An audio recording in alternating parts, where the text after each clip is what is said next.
Hi! Update tayo sa ating garden. Para natin napakaraming bunga. Lalo na po yung kamatis. Oh, sobrang laki ng bunga.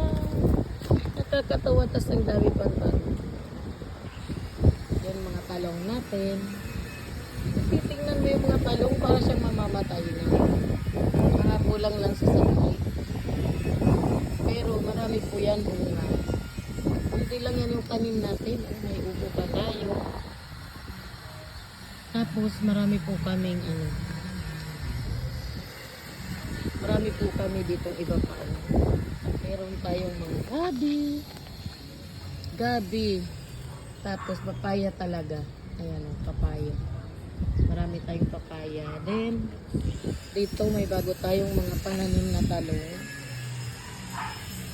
So, hindi pa siguro ninyo kita.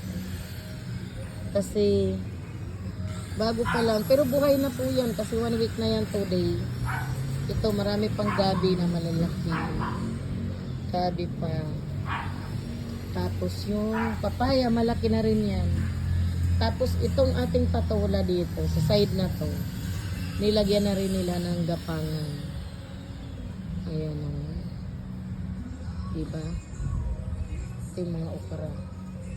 Itong okra dito maliliit. Maliliit sila.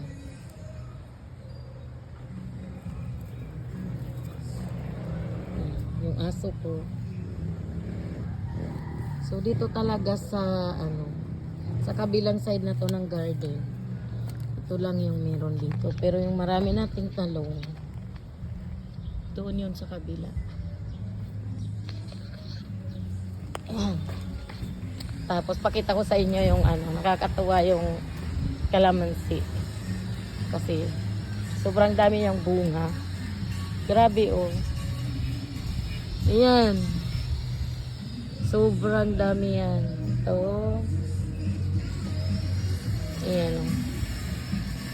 Bunga ng kalamansi.